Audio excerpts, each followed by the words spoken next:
As promised, we're going to start with cold emailing. Cold emailing is one of the most popular ways to get, research opportunities. And the reason why I encourage everybody to do research is there's something unknown in every field, whether it's medicine, whether it's business, whether it's engineering, whether it's technology. There's always something unknown in every field, and it's kind of like being a detective. Research is almost like kind of being like Sherlock Holmes and kind of figuring out the solutions, kind of figuring out patterns in every field. And so that's why I encourage everyone to do research. Um, and so just starting with the basics, you can cold email for everything, right? We're going to be talking about specifically research today, because that's what STEM to Sprouts is kind of focusing on today. But you can discuss anything. You can research, you can email your legislators, right? You can it doesn't need to be universities, it doesn't need to be professors. You can email your legislators when you're talking about introducing bills in Congress. It can be nonprofit organizations when you want to volunteer or intern with them. It can be hospitals when you want to shadow. It can be local clinics, and the list goes on, right? You can literally email everyone and anything. And so emailing is a volume game. A lot of times when people tell me, cold emailing is not working for me and it's so hard, I'm not getting a lot of responses and no professors are responding to me, I always ask them a question, how many emails have you sent? And, they'll say like 15 or 20 or 50 emails, right? And that's awesome. But the thing is, emailing is a volume game, right? Just to put this into context, it took me 400 emails to get my first internship at Emory University. 400. And you might be like, wow, 400 emails, that's way too much. And, that's so hard. Like, how can I possibly send 400 emails? Um, and so thankfully it's 2026 and you can automate this super easily and you can send 400 emails in the span of like 5 minutes if you wanted to. And I'm about to show you how. And so as you can see, on the left is Claude and on the right is Perplexity. And with almost every AI tool like Claude, Perplexity, Gemini, and ChatGPT, you can always connect your email. So as you can see here, so you can just go to connectors and then click email, right? And so then now you can turn on your Gmail and then you can prompt Claude. You could be like, Claude, write me 100 emails to the Harvard Department of Neurosurgery with professors focusing on liquid biopsy. And obviously this can be anything, right? You can make it as personalized as you want. And you can personalize it because it's an AI and it doesn't take as much time. If it was just us, we just like, go into each email, writing or reading each paper of the professor and, wasting our time essentially. Because the reason why I call it a waste of time is because you don't know if this professor is going to respond. And a lot of times professors will not respond. And so I think it's a waste of time to just spend so much time just working on one email. And so if you do this prompt, you can just send 500 emails in like a couple minutes. And, email is just getting so easy these days, right? It's so easy. You just connect your Gmail to a chatbot and it kind of does all the work for you. But, back in the day when I was sending emails, I think that was like 2024. I didn't have all these tools, right? I mean, I had ChatGPT, but, we didn't have like, automated email sending. And so I use what I call mail merge. So you essentially make like names, like a column of names and a column of emails. But I actually did most of them by hand. But it was still good, a still good use of time because, it always pays off. If you're interested in my email template, you can just drop your email in the comments and I can send it over after this call. I think I just saw a text. Let's see. I see the tools that you put up on the screen, but I was wondering if ChatGPT was a good option too. I have ChatGPT Plus and I want to utilize it. Yeah, of course. So I'm not sure if ChatGPT has the email connector. I'm sure it does. Since you have Plus, you might be able to find it. But Claude and Perplexity are also free. So they have free email connectors, and you can connect your email that way. So, good question. And so a lot of people have misconceptions about emails. And so I'm going to go over the most common misconceptions. Um, a lot of people say you need stats, like your SAT score, your GPA for research. And in my opinion, that's completely BS. Because, like when you email someone, right? Like you decide what you put in email, right? Nobody really cares about your, SAT score or GPA when you're when you're just trying to do research. And a lot of times with these programs like RSI or Garcia Summer Scholars or Stanford Medical Research Program, all this kind of stuff, they'll ask for your stats and GPA and your teacher recommendations and all that kind of stuff. And the thing is, with programs, there's an acceptance, right? Right? It's like a win or it's a miss. With the emails, it's also kind of the same, but in my opinion, it's a 100% success rate because when you send 1,000 emails, you're bound to get a yes. You're bound to get at least one response. Um, but thing is with programs, it's a lot of people are so stuck with programs. But the kind of thing with programs is you're doing what research they tell you to. So for example, when you go to SSP, Summer Science Program, you're going to a specific department like cell biology or astrophysics, and you're going to work on a project that they give you, right? You will not have the freedom to do whatever you want. But with cold emailing, you get to choose the professor that you email. You get to choose the field of research that you want to do. And so the reason why I'm so against programs is because they're essentially encouraging the idea that you should just do the research for the fact of doing research, which I don't think is good because you're not enjoying what you're doing. But then there are programs like, Student Research Institute or RSI that actually let you choose what kind of research you're interested in doing. But then again, those have acceptance rates, right? And so the easier method is just to just cold email. And so I've actually never applied to any programs. And any program I did apply to, I only made it to like the semifinalist round.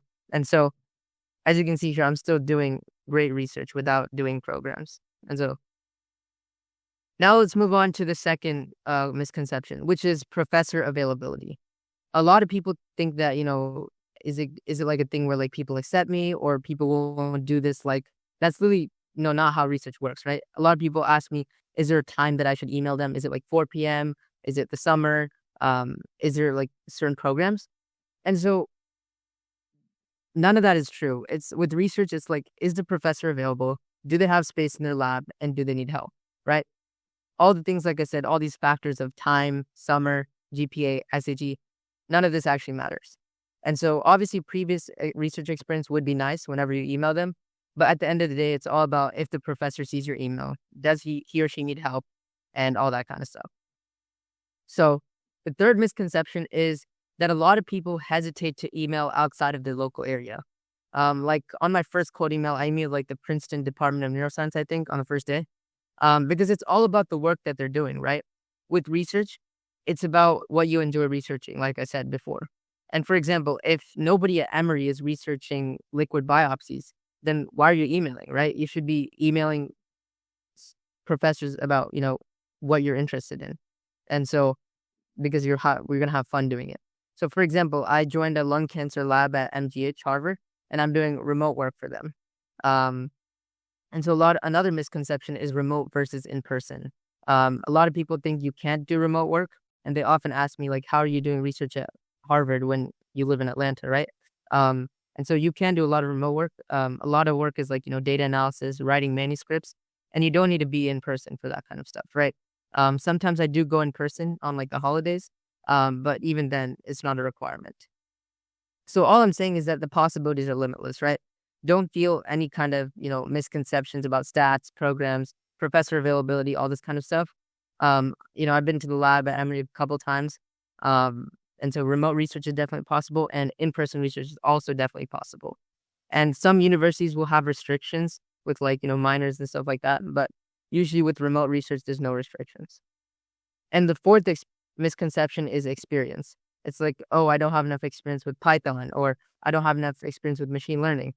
And that's a valid concern. And the simple answer is you don't have to have experience. You can just learn along the way, right?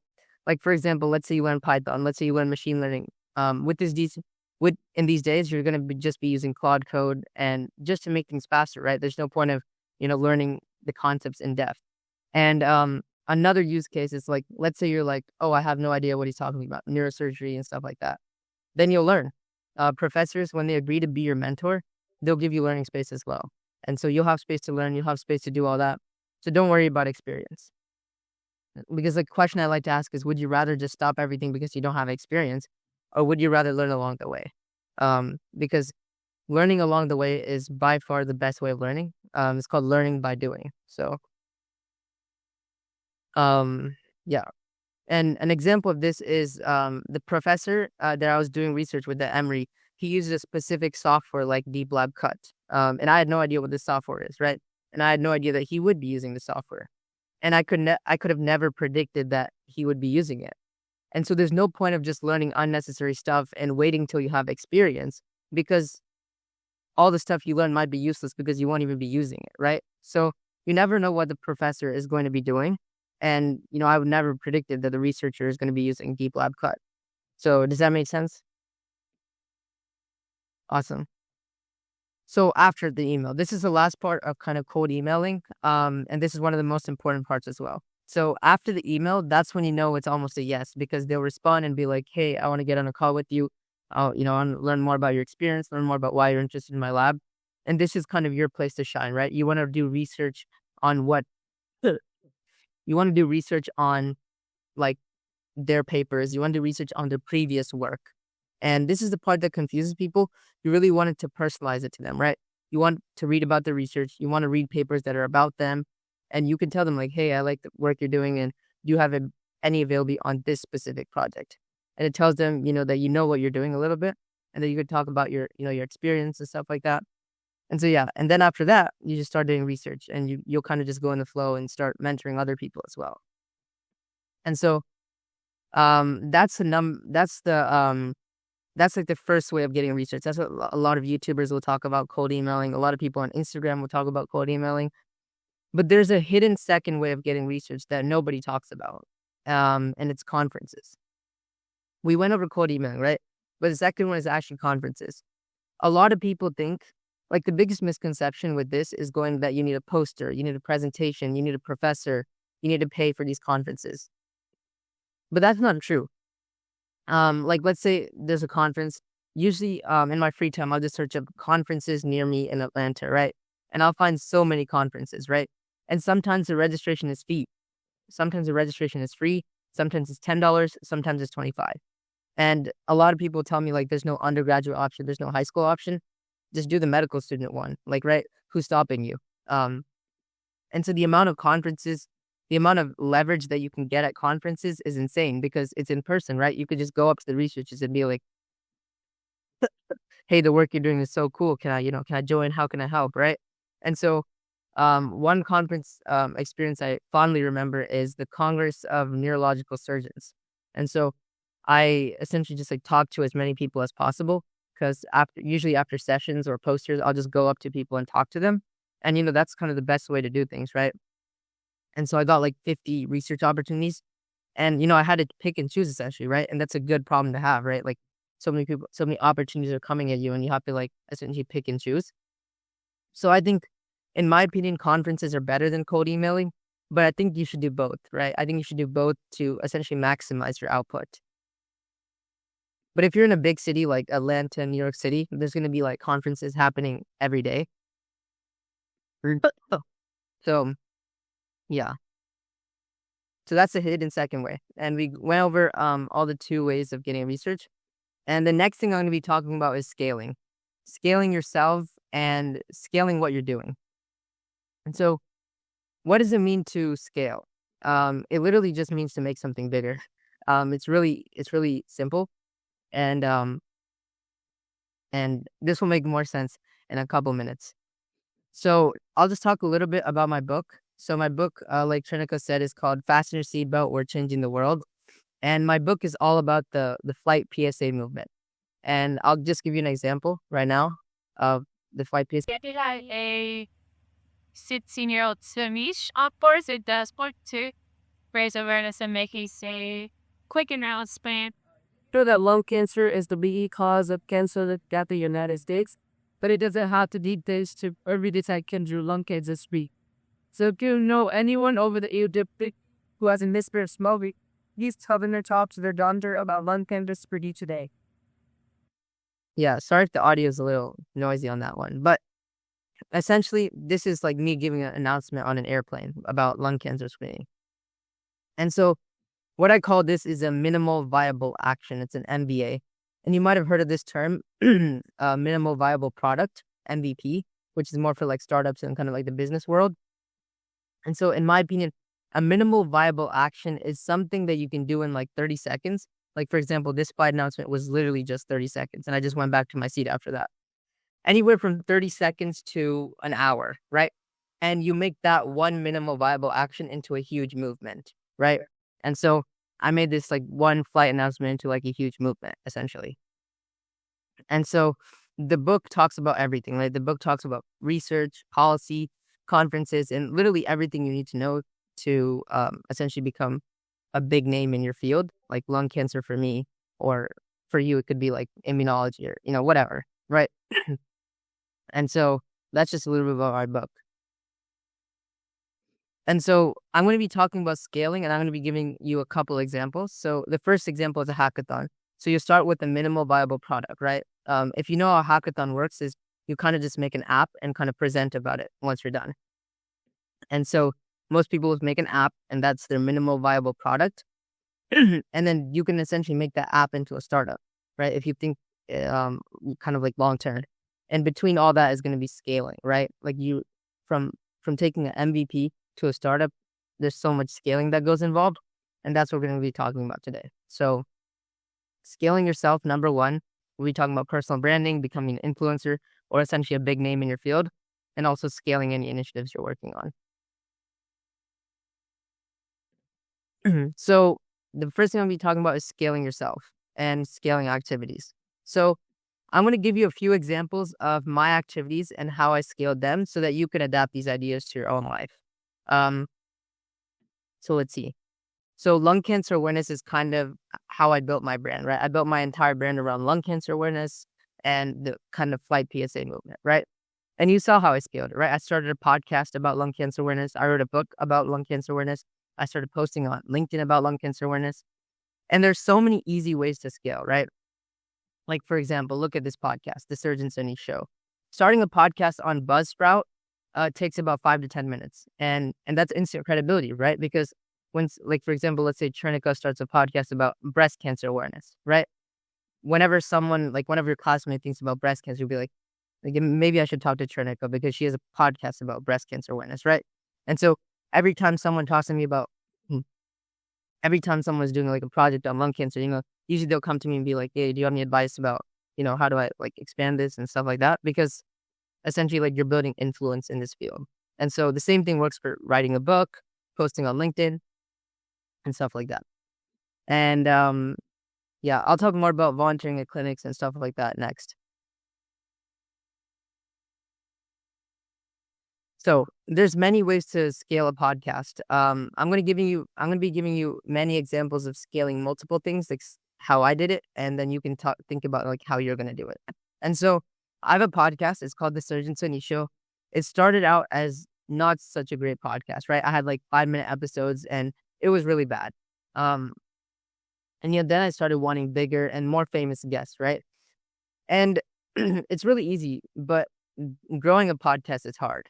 And so, just to put into context, so far I've been talking to like, Andre Fluellen, who used to play in the NFL. Also, Brendan Kumarsamy. You might recognize him from Instagram. He has like 200,000 followers. Rishabh Jain. I'm sure you all know him. He's a very big high school influencer within the research field, science fair, all that kind of stuff. He's been on the podcast. And the easiest way to scale about a podcast is by posting about it. So people start reaching out and be like, hey, can I get on a podcast? And so like now I get like almost 40 messages a day of just people asking to be on my podcast. And the second way is tagging people. You can literally just tag people on Instagram or LinkedIn, like famous people, and, ask them to be on your podcast. Because when you call someone out in public, it's so much like, it gets a lot of attention from your audience, but also audiences of theirs. And so I'll talk more about how to scale podcasts and the tactics to do it later on. But I want to talk about scaling activities. So I'm sure a lot of you volunteer at clinics, right? A lot of people, STEM people will volunteer at clinics and do a lot of volunteering.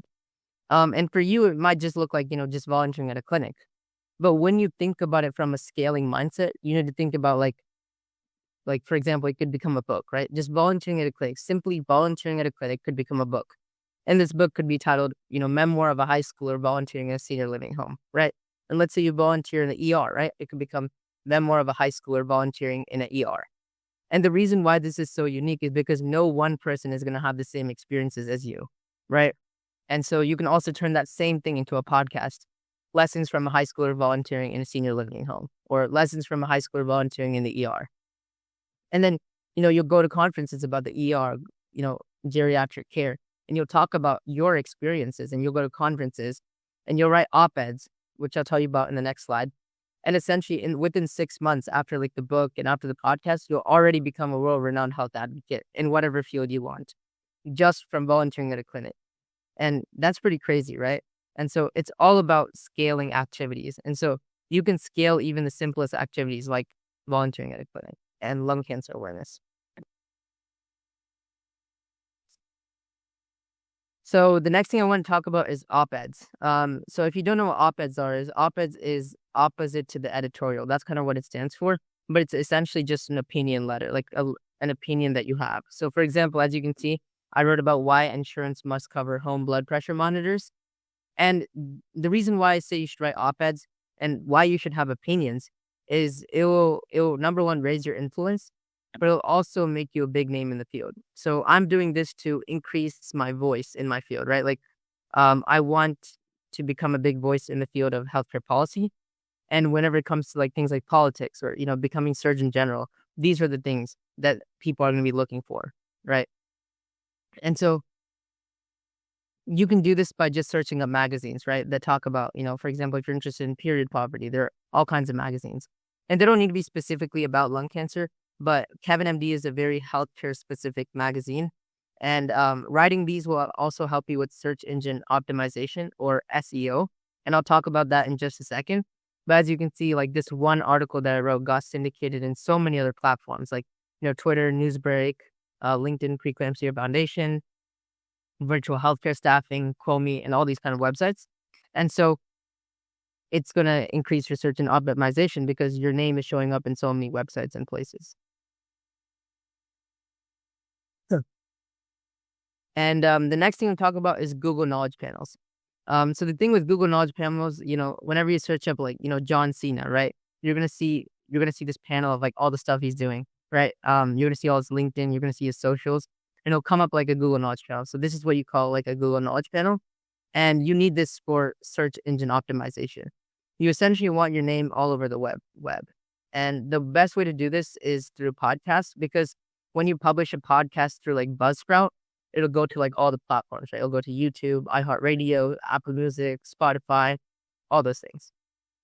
And the more names your name is on, the more search engine optimization you have.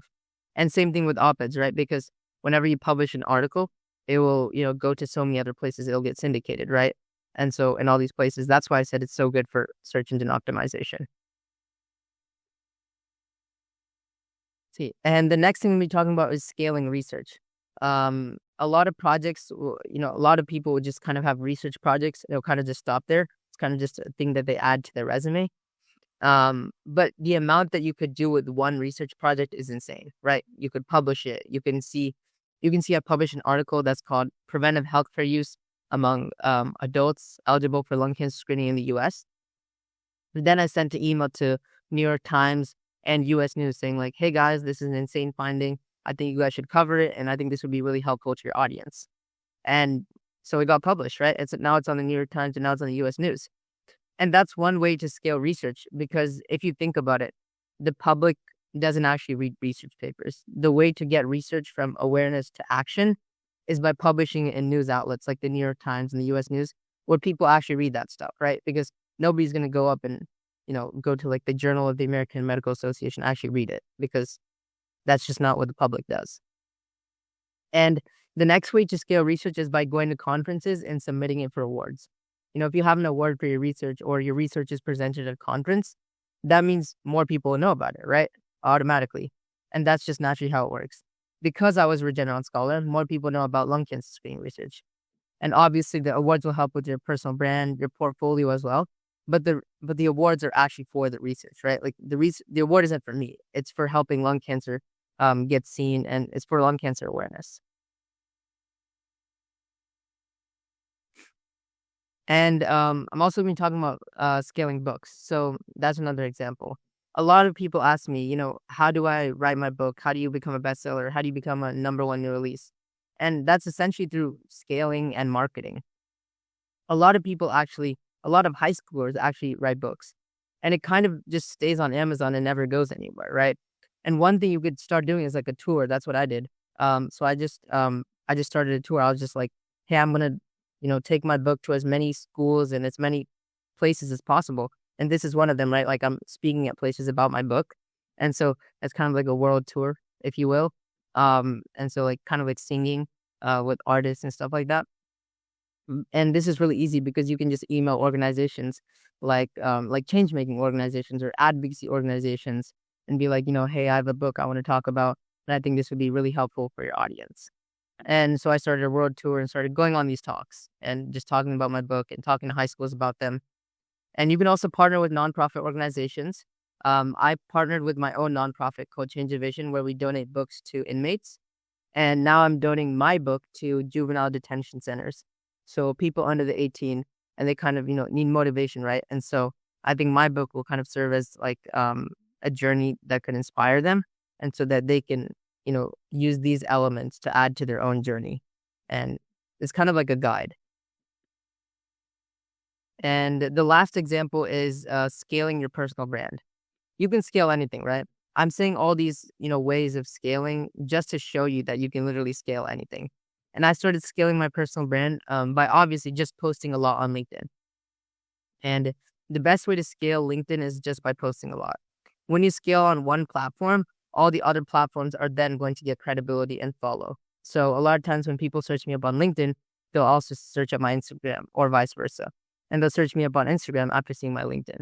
And so one way I scaled my personal brand was through an organization called Click, CLIQK. It's basically your marketing operating system, and you'll get brand deals to this website. And so they'll help you with your LinkedIn posts. They'll help you with all kinds of stuff. Like you can post to the platform, to all the platforms. You can post to Instagram, LinkedIn, Twitter, and just through like one account. And so, like for example, I get a lot of brand deals from them. And when I post about stuff like there's a new AI tool on the market or stuff like that, it's usually like a brand deal because I don't usually post about stuff like that. So yeah. And so all of this to say you can scale anything, right? You can scale literally anything. And so I'm just going to pause for 2 minutes so that you can think about how you're going to scale one of your activities. And if you want to share, that would be great. And I can offer feedback and what I think about, how you should scale it. So yeah, feel free to share after the 2 minutes and we can reconvene.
Okay, awesome. So if anyone wants to unmute and talk about any idea that they're working on, like for example, an app, a nonprofit, I'd be happy to discuss, how they plan on scaling it. And other people can learn also, like, how they essentially how to think through the process. So,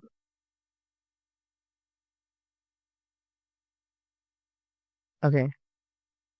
So, Mari, I have recently started writing for my school newspaper. Obviously, I'm just on my first article, but I really want to grow my voice and develop skills in journalism. To scale this, I might consider writing more interesting stories or go beyond the school newspaper outlet. Yeah, so yeah, I really like this idea of, hmm, writing for your school newspaper, and I think that's amazing. And I think the number one scale the way to scale journalism is by obviously writing more articles, and that'll get you above in your own school newspaper, but I think you should go beyond that, right? I think you want to start writing healthcare news to like Stat News or like the New York Times, Forbes, and all these huge places. So your opinions will get more platform, right? Like you want the platform matters. And so your school is just like the first level of that platform, and you could do so much more. And so, for example, the best way to do this is through pitches. Pitches essentially like you'll have a health story of like 600 words, and you'll pitch it to like Stat News, Forbes, and all these places, like these huge news organizations. And the same thing, right? Same thing goes with you're going to use Claude, and you're going to use your email connector, and you're going to pitch to as many places as possible, and then you're going to land at least one, and you'll start becoming a writer for like huge things like Stat News. And the second way I think you should scale in terms of personal branding is by writing about people. So you can, put out a LinkedIn post saying, I'm looking for interesting stories at Georgia Tech. If you're working on anything interesting at Georgia Tech, like 3D printing or like electronic cars or stuff like that, so many people are going to reach out to you on LinkedIn and be like, hey, can you cover my story? Can you cover my story? And it's going to essentially a good problem to have, right? Because you have so many stories to write about. And so like, um, number one, a lot of people would know you at Georgia Tech because you cover everyone's stories, right? And so that'll help you increase your voice in journalism. Yeah, perfect. Does anyone else have any things they want to scale? Okay, awesome. Okay, there's a lot. Okay. Ellie, I have a children's book series on different diseases like Alzheimer's disease, and my books have been featured in my local town newspaper, school's newspaper, and I've done readings, signings, giveaways at local libraries, and I have my own website. All the money from the books are for Alzheimer's awareness, since there's a personal story behind it. However, I don't know how to scale it bigger and wider than just my local town and incorporate it with like journalism and health advocacy. Okay, wow, Ali, that's amazing. Congratulations on, all that you've done so far. Readings, signings, and giveaways is amazing. Um, that's perfect. And so I think one way you could do, you might have already tried this, but you could probably go to like, daycares, children's daycares, and take these books there and, start, reading to children, if that's of interest to you. Um, but I think with newspaper, with personal brand, I think it's all just about reaching out, like I said, with Mirari. Like, did you reach out to other news organizations bigger than your newspaper, or did you just stop there? Because that's also definitely it's all a volume game with news as well. Like the more high end newspaper outlets that you email, like for example Fox, ABC, CBS, the more higher chance you have of hitting one of those. And awesome. And so let's move to Kamrul. One activity I want to scale is creating missions and educational content for students on social media. My goal is to motivate teenagers to improve their skills and productivity. To scale it, I plan to consistently post short form content, collaborate with other student creators, and eventually build a small online community where students can participate in weekly challenges and learning missions. Okay, that's an awesome mission, Kamrul. Um, One platform I'd suggest for this kind of community is Circles. You should look into. I think it's circles.so. It's basically like a kind of a community builder platform. And another way in terms of personal brand is posting about it on LinkedIn, because with Instagram, a lot of people, the audience is very wide, right? Like there's an audience of, people above the age of 18. And I see that you're trying to reach students on social media. And so the best way to do that is through LinkedIn, because there's a lot of students who are interested in self-improvement on LinkedIn. And so posting consistently there will increase your personal brand and also your impact.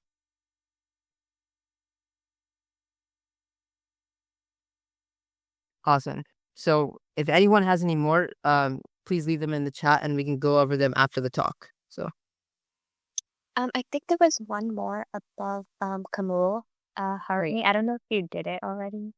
oh, I didn't see it. Sorry. Okay. No, you did. Okay, Harney, let's go through this one and we'll go through the rest of them after. So I'm aiming for a research paper based on upon the increased risk of dementia in society due to lifestyle factors, screen time, lack of brain stimulator activities, etc. And I'm thinking to scale this via public talks, a potential podcast, and perhaps small writings on a website. Can you recommend any specific research opportunities I should aim for? Yeah. So there's a lot of things you could do, because this is such a big field, right? Neurodegenerative disease, dementia. Um, so public talks, I think public talks is amazing.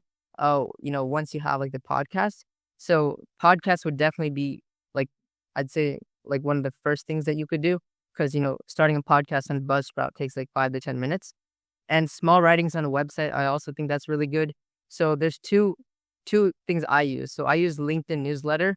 And so every time someone sends you a connection request, it will also be like, hey, do you want to follow this person's newsletter?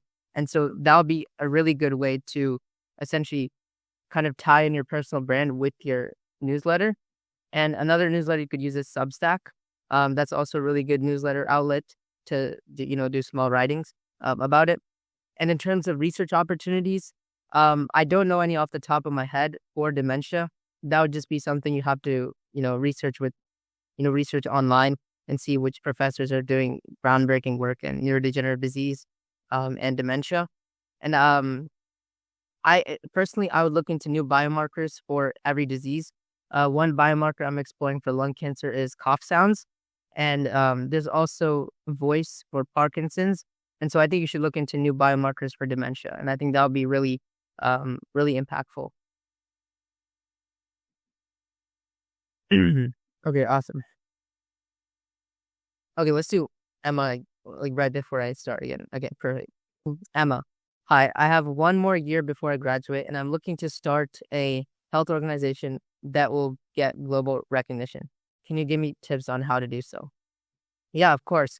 So I'll be talking about this actually literally like the second part of the talk. So I'll answer this question. I'll circle back right after we finish the talk.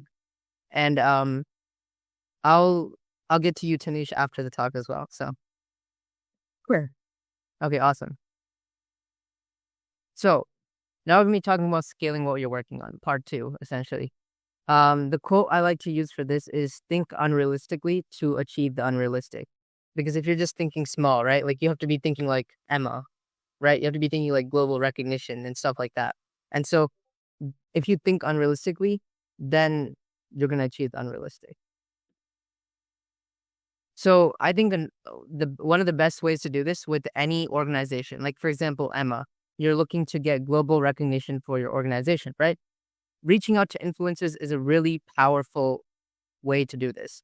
Like for example, when you're working on startups, you'll see a lot of people on Instagram like talking about the startup, right? It's user generated content, UGC. You'll see a lot of people just being like, I just found this new AI, Turbo AI, or I found this new AI. There's a new AI tool that releases every day, right? And so when you reach out to influencers, the brand of your product is going to go so much higher. And same with organizations, right? For example, the Surgeon Soneesh show, the podcast, it got such good recognition because such good people were on it. Like, for example, Rishabh Jain was on it. And that's why it's now recognized as one of like a great podcast. And so another way is tagging people. I know I already said this, but one of the easiest ways to get people's attention is by tagging them. So like, for example, when you launch a new app, you can be like, at Logan Paul, try out this new app I started, right? And so this will essentially like, it's kind of like a trial and error thing. You can go up by like celebrities, I guess, and see, who's going to respond to you, right? And even if they react to the post or comment on the post, that's going to get so much algorithm for you and for them. So, and social media lead generation is also really good. For example, I know Emma's looking to start a health organization that will get global attention. And we're all trying to do similar things, right? And so social media lead generation is really powerful because that's, you have to see, what's kind of trending on the market. And so cold emailing is super trending right now, right? Like that's why I'm giving this talk. And, for example, I made a LinkedIn post saying like, my cold email template has gotten 200 people research internships at Harvard, MIT, etc. And so this LinkedIn post got 124,000 impressions, which is kind of insane. But that's because I'm using an idea called lead generation. And this is where I essentially ask people to put their email in the comments. And, then I'll kind of just use that to, first of all, help them, but also increase personal brand. And same thing with this. I made a new guide on how to get a Google Knowledge channel. And I just wanted to go back to personal branding for a second. Standing out is super easy on LinkedIn because very few teenagers actually post on LinkedIn. A lot of teenagers are on LinkedIn, but they don't actually post. For example, on the left, you can see Wilman Chen. He has 22,000 followers, and he's the most followed high schooler on LinkedIn that most people know of. And so I'm at 12,000 right now. This is an old picture on the right. But as you can see, the gap isn't that crazy, right? It's only like 10,000 people, right? But if you go to Instagram, there's high schoolers with like 1 million followers or like 10,000, 20,000. And it's kind of hard to catch up. And essentially the gap is really wide. And it's kind of hard to be the best, essentially. But on LinkedIn, standing out is super easy because basically none of Gen Z is actually posting. And essentially there's a shortage of Gen Z on LinkedIn because it's not meant for Gen Z, right? And that's why you can stand out so easily. But when there's such a gap that you could fill, it's really important that people start posting on LinkedIn because it's such a leverage booster for your personal brand, all your initiatives that you're working on and stuff like that.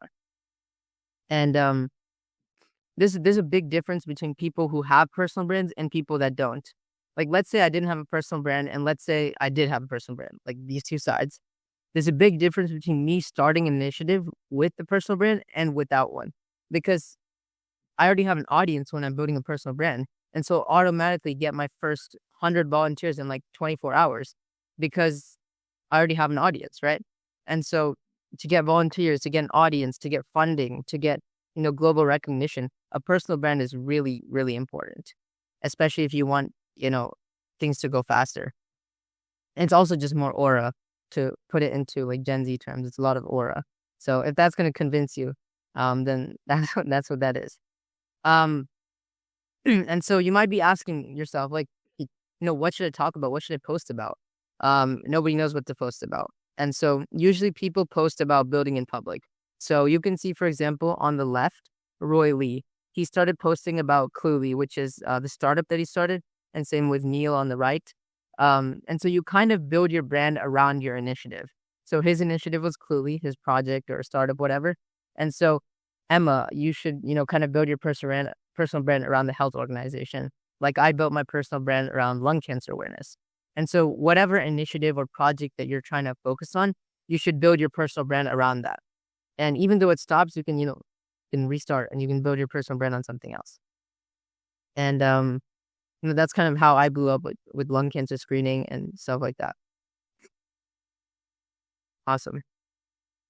And so now we'll go to the 15-minute Q&A. That was like a 55-minute talk. So I'm super glad that you guys got to learn a lot. And we can go to questions now. I'm going to go over Tanush's question first. And I'll also, leave the mic open to anyone who wants to ask questions. So let's do Tanush's question first. I'm currently at the beginning of the research process as a junior, and I'm trying to push a personal research project, not really personal because I'm working with another person, about using AI to identify gastro symptoms at a faster rate, and we're thinking about building an app for it.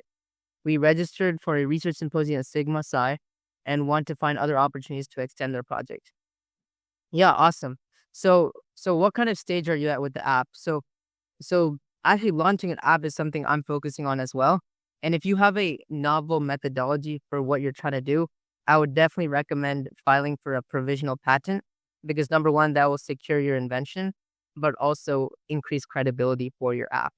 And in terms of apps, So it costs $99 a year to publish your app on the iOS store and $25 on the Play Store.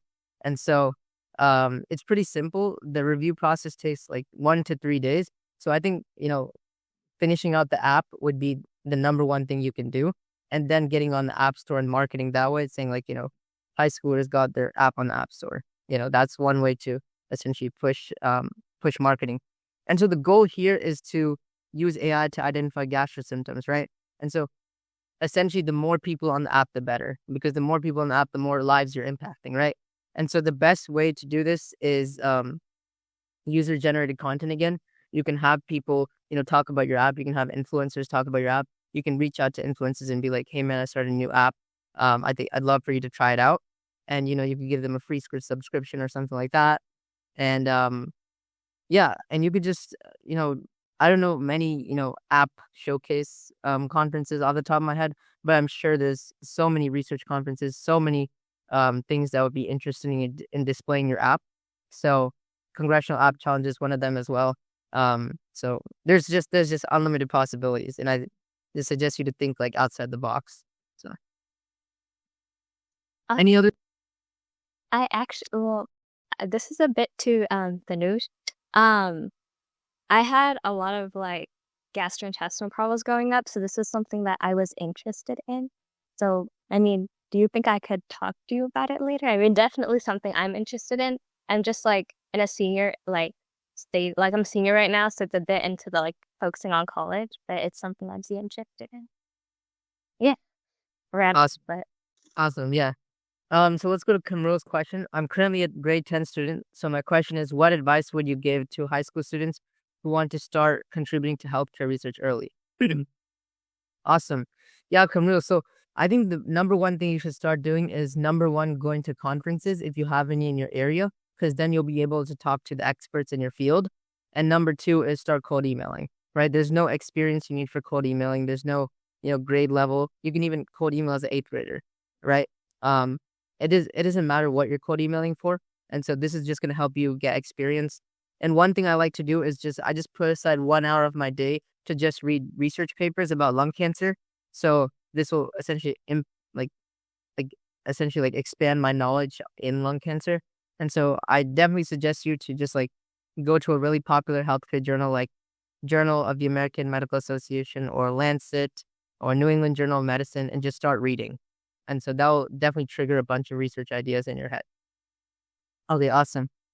Fabian. Hey Soneesh, my audio wasn't working. Could you give a quick recap on what you would use Claude AI for? Yeah, so with Claude, I use it for emailing. So you can use it. So when you go to Claude, you can add a connector and you can connect your email. And so you can essentially pop Claude and be like, send 500 emails to this many professors and it will do it automatically. And also, what would you recommend for someone trying to get in research? Cold emailing and going to conferences. Should I start cold emailing professors or are there certain skills I should build first? You should just start cold emailing. No skills, no experience required. Awesome. Soneesh, do you think cold emailing demonstrate the cold emailing strategy on AI just so we can see the process? Yeah, of course. Yeah, I can. Let's see if I can pull that up. Yeah. Considering a lot of high schoolers are emailing with similar templates, how do you stand out? And also, is there a limit for professors per department in a school? Yeah, so in terms of standout, the best way to stand out is with experience, right? Like if you have like experience, presenting at a conference or the more personalized, the better. So the more personalized the email, the better. And a lot of people actually don't know about these tools like Claude and email connectors and stuff like that. So volume is automatically standing out. And is there a limit per department in a school? I think that's a school thing. I'm not exactly sure if there's, kind of limits, but I think you should just email as many number of people as possible. So, okay, Tanish, let's go over the email connector, I guess. So,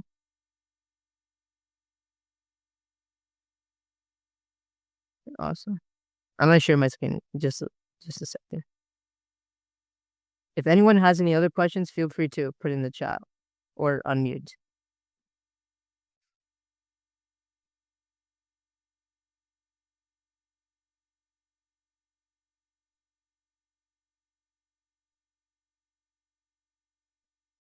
So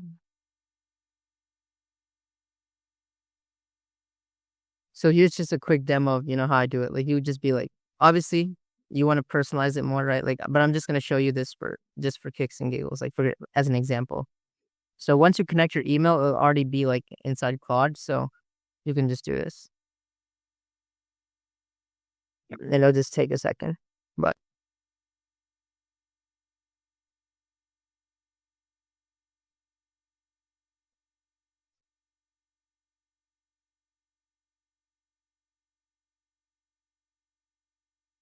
okay.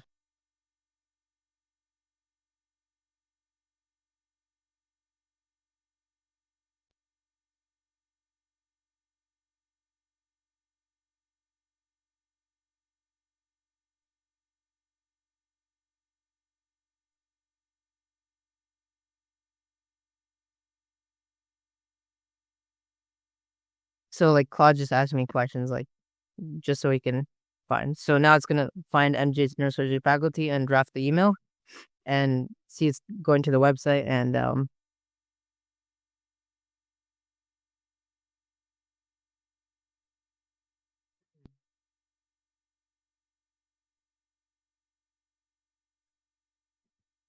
yeah, you probably have to just go back and forth with Claude a little bit like I'm doing right now. But so it'll just go to Gmail and see it has my Gmail and now it's gonna create draft emails. And I can just go to drafts in my Gmail and just click send on all of them once I think they're good. So that's your demo, I guess.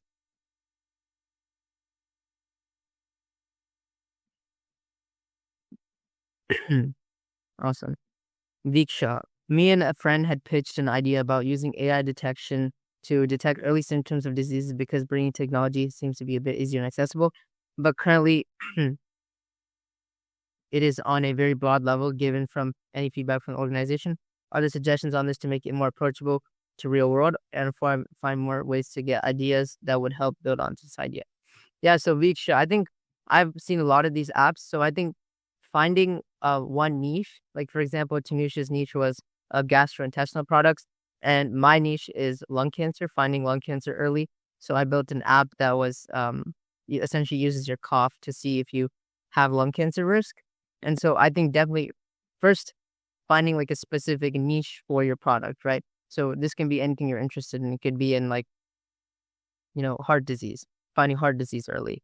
And then you'll fully build out the app. And then I think you should start approaching hospitals, organizations, clinics, and, asking them to test your product. And you should also reach out to professors and be like, can we start a clinical trial with this product? So I think that's how I would move forward with your idea.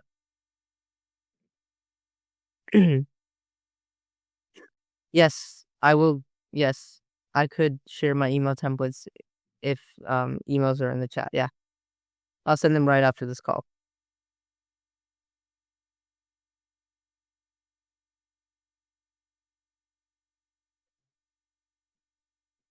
Perfect. Maybe we should wait like a couple more minutes to see if we have any more questions. But otherwise, I think we should be good. Tanish, going back to yours, so we have all the recipients here and all the drafts are done. So I just have to go into my Gmail and click send. So that's how you do it.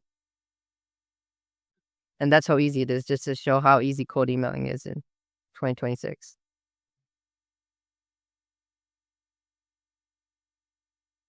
Perfect. If anyone else has no more questions, then Chernica, you can take it over. Okay, never mind. We have a question.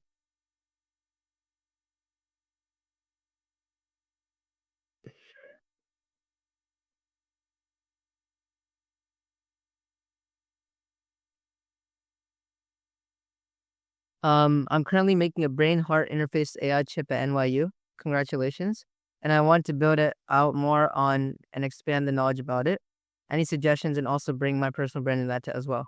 Yeah, so number one is you should definitely start posting about it on LinkedIn. If your professors at NYU are okay with that, to just, start building your personal brand around that, kind of brain-heart interface idea. And in terms of suggestions for expanding it, if you're the sole creator of this chip, then I think you can start reaching out to different institutions and different companies about integrating your product into theirs and stuff like that. But if you have like a team, then I would definitely I would definitely, you know, first ask them first ask your team and institution if that's okay. But otherwise the same tips go for you, right? Like, making personal brand around it, fully building out the app.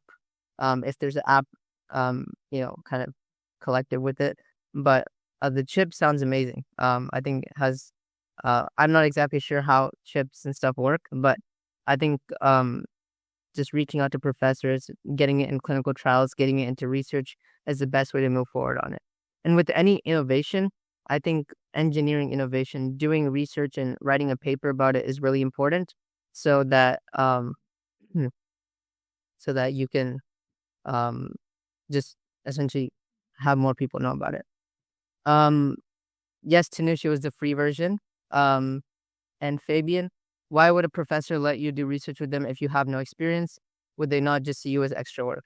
Yeah, so with a lot, I get this question a lot, but I think with your email you should show them what you can offer, right? You should show them that show them that you have these skills and that you have these skills that you can apply to these projects and that you're super interested.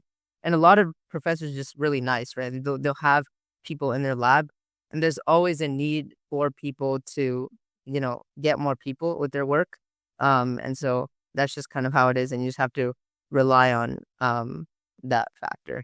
But with in terms of like getting experience, I think you should, get a little bit of experience before you start emailing by, like writing literature reviews on your own, writing systematic reviews and stuff like that, and just reading literature in that space.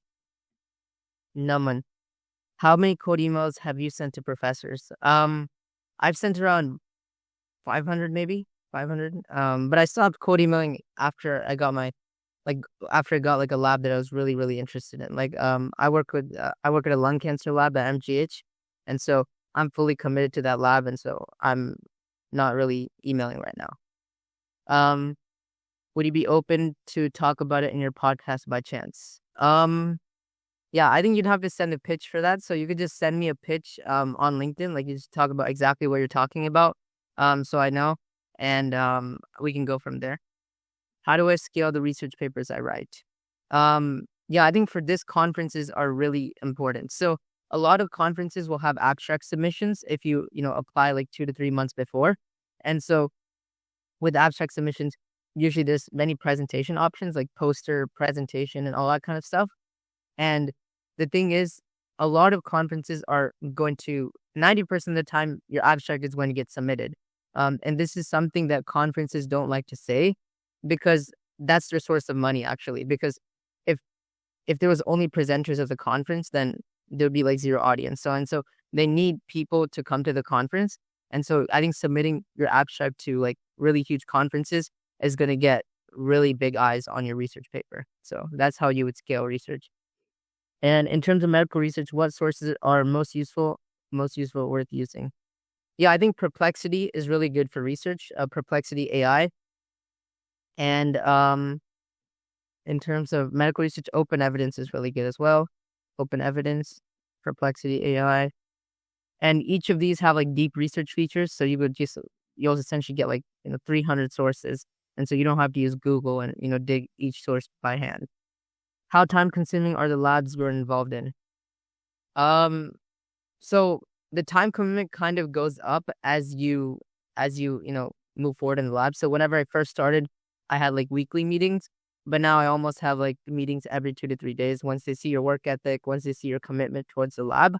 But you can tell the professor and be like, hey, like I only have this much time to spend on the lab, and that's okay. So it just depends. I wouldn't stop anything because of your time commitment, because you can always make time for things that you really enjoy.